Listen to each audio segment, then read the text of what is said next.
Well, hello and welcome to Faith, Philosophy and Life with me, Mr. Sheldon. It's great to see you, and I hope that you are doing well.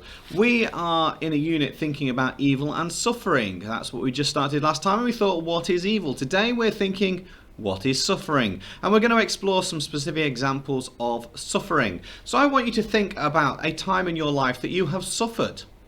Maybe right now, listening and watching to me. Just be grateful you're not in the classroom with me. Here's our cheesy intro music.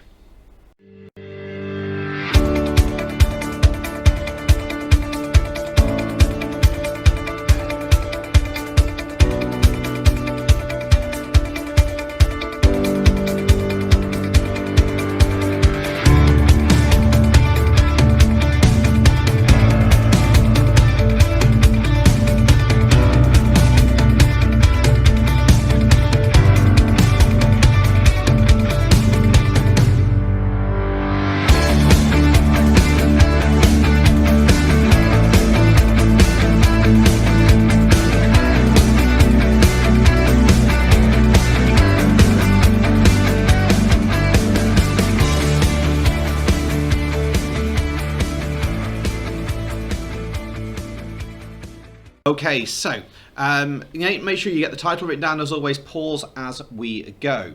So outcomes during today's lesson is going to be good if we can reflect on different types of suffering. It's going to be great if we can give some empathy skills with people in Dunblane, and even better if you can reflect on what sort of forms of suffering you think are the worst. So there's two really sort of things we're looking at today, which is types of suffering and the incident in Dunblane.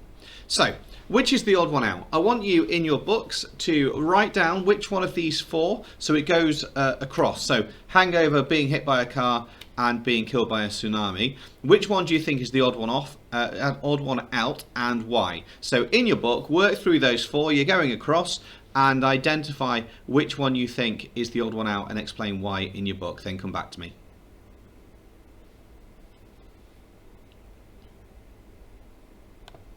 Okay, so our next question is, what do you understand by the term suffering? And can you come up with a definition for it? What do you understand by the term suffering?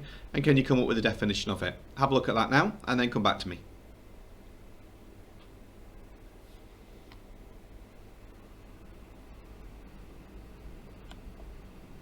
So, what we're now going to do is we're going to look at an event about suffering. I would like you to come up with whether you think that this event causes suffering or not. And you're going to have to explain your answers. Let me explain a little bit more. Okay, so the way that this will work is I will give you an event. You need to write the event down in your books, and then you need to explain if you think it causes suffering or not and why. So our first event is war. War, W-A-R. Pause me now and then come back to me. Our next one is drugs, and you can interpret that as you wish. So pause me, come back to me.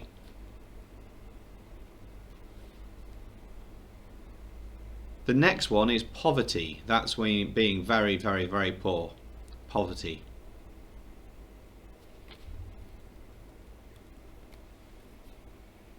The next one is terrorist. Terrorist.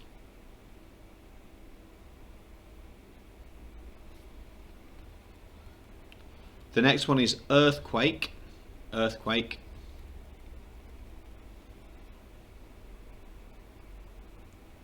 And the last one is inequality. Inequality.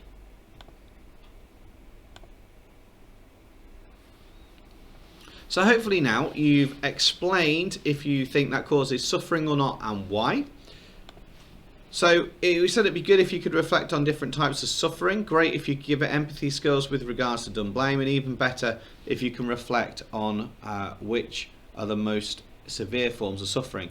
And that's very much where we're going to head as we go.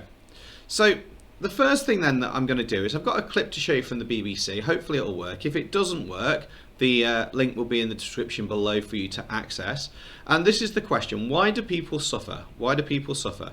And this is one incident, which is a very sad incident that happened in Scotland quite a few years back. Andy Murray actually was there on this day. He was a pupil at this school. very young Andy Murray, that is. So let's just watch this, and then we'll come back to me and explain what I want you to do.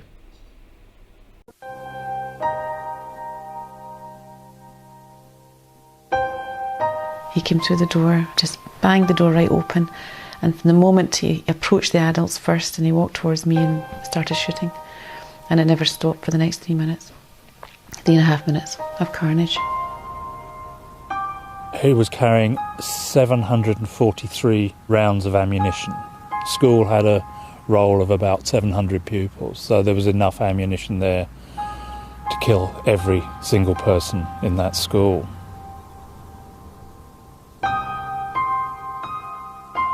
By the time I got to ground, the bullets would have been 3 feet above me, coming in through the windows.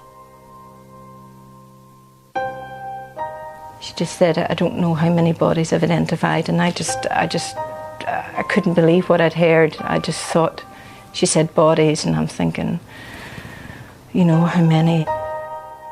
On the 13th of March 1996, a man walked into the gym of Dunblane Primary School and shot dead 16 children and their teacher.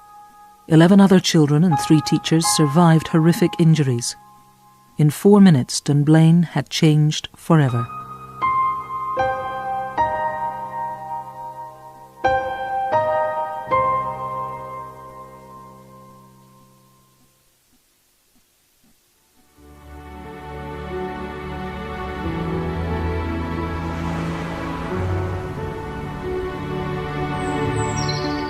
Nestling in the shadow of the Highlands, a short commute from Glasgow and Edinburgh, Dunblane has always prided itself on being prosperous, safe and law-abiding.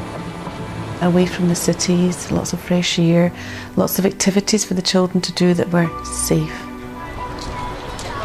It's just a normal town where folk go about their business without anything major happening most days. It's a church orientated in many ways.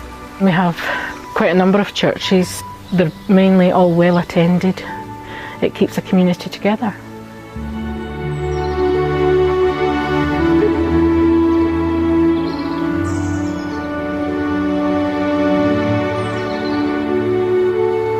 The town's main school, one of the largest in central Scotland, touches the lives of most of the community one way or another. We had 2 children that time, and we didn't think we wanted to bring them up in London. And we felt, you know, Dunblane, the school was nearby and seemed to be lots going on for kids. We needed a bigger house to live in, and Dunblane was a very convenient place for us to move to. We knew other families here, and the schools had a good reputation. Who would have chosen a place like Dunblane for such a dreadful thing to happen? Nobody in their wildest dreams would have thought that anything like that would have happened in a place like Dunblane.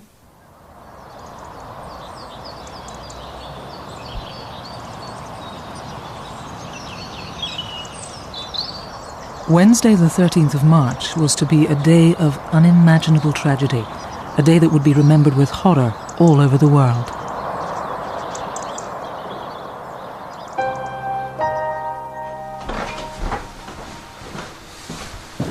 Eileen Harold taught PE at 9 schools in central Scotland. That day she was scheduled to work at Dunblane Primary, the school she'd chosen for her own 2 younger children. It's been very helpful that in the past 10 years there's not really been a morning like that morning, because it was snowing that morning in March. And it was a case of clearing the car before I got the children off to school, because I took them to school. And the 2 older boys were dropped at the high school, and Jennifer and Jack came with me to the primary school. One of them always carried my bag into the gym for me, and then off they went to their own classes.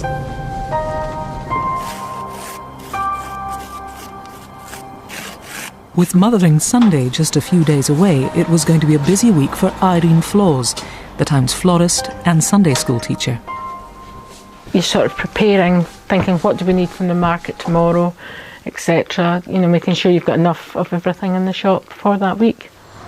Not an inkling of anything out of the ordinary. Life was just going on. Folk were walking to work, walking to school, the high school kids were walking up the road. Just a normal day.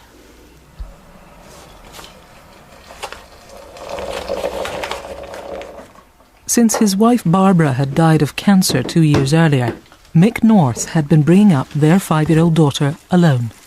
We would have woken up sometime between 7 and 7:30, got dressed. Sophie needed a plaster. I think one of the cats must have just scratched her the day before. Went downstairs, had breakfast. I then drove up the road to the school and dropped her off at Kids Club, where she went every day before school and stayed after school. She was standing on the far side of the room at Kids Club, just standing there saying goodbye to me. And that's stayed in my mind all the time.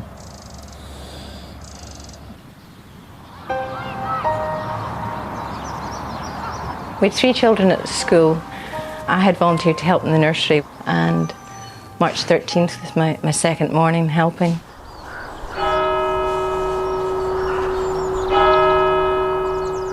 I had primary ones coming in, and I could hear them in the assembly singing away their hymns as I prepared, because there was a big class. They were a particularly beautiful class, actually. They were gorgeous children. They were lots of different individuals, though I wouldn't say they were a particularly easy class. You know, they knew what they wanted to do, and they had strong wills, and they were very bright, intelligent, alert, enthusiastic, and put all that mix into the melting pot, and you've got quite a handful of children. At some point they would have changed into their gym clothes before going to assembly. From assembly they went straight into the gym at about 9:30. And the first 5 little ones ran into the gym full of beans, shouting, great, you know, there's lots of nice things. But, you know, it's very important that safety was the first. Ironically, safety is the first thing that you teach them. So they were frog marched out again and made to line up with the rest of them and told that they had to wait until I told them to come in. Nobody is entirely clear which route he used, but it was probably through a side door. He then went to the assembly hall, where the assembly had finished 5 minutes before, and 1 shot was fired. He then moved round to the gym, which was next door to the assembly hall, entered the gym, and immediately started firing, first at the adults and then at the children.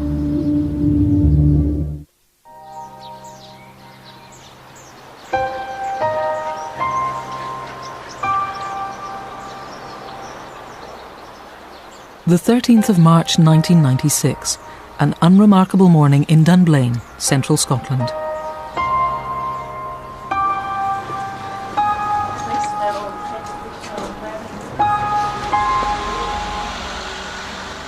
At Dunblane Primary, the first of the day's lessons was beginning.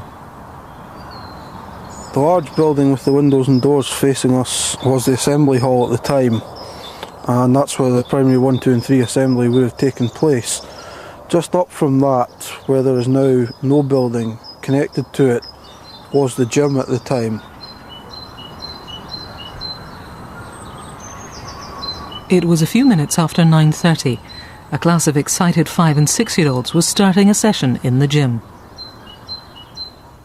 So we'd just started the warm-up, and that's when it happened. Literally, I would say about 5 minutes into the lesson. I was quite near the door, and he came through the door, a glass door, just banged the door right open. And from the moment he approached the adults first, and he walked towards me and started shooting. He was Thomas Hamilton, a discredited scout leader, harbouring a grudge against a town that no longer let him teach at its boys' clubs.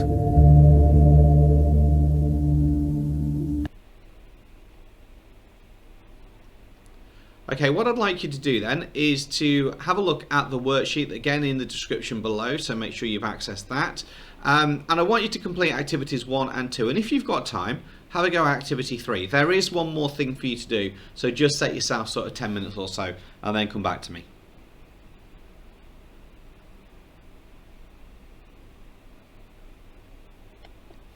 Okay, so this is our big question for today's lesson. How may Christians respond to evil and suffering? How may Christians respond to evil and suffering? So, you've got a load of Bible quotes here. Love your neighbour, love your enemy. 7 times 70 you should forgive. Forgive those who sin against us. He will wipe away every tear from their eyes. We said a good outcome would be that you could reflect on different types of suffering. Great if you can show empathy skills with people who've done blame. Even better if you can reflect on which ones are the most severe forms of suffering and why. So what I'd like you to do now is I'd like you to have a go at responding to that question. You've got the rest of the lesson to do it. How may Christians respond to evil and suffering? From that you need to tie together today's work, and you need to tie a last lesson in as well. And that will take you to the end of your lesson time.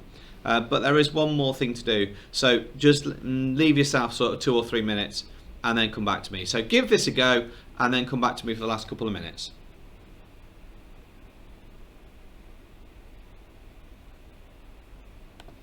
Okay, so we've met our objectives, which is fantastic.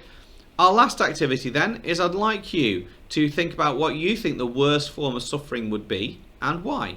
So write down in your book what's the worst form of suffering and say why. And then I'm going to leave it there. So thanks very much for your time. Please photograph everything, send it through to your teachers. Take care of yourself, stay safe, wash hands, God bless you. And I'll see you soon.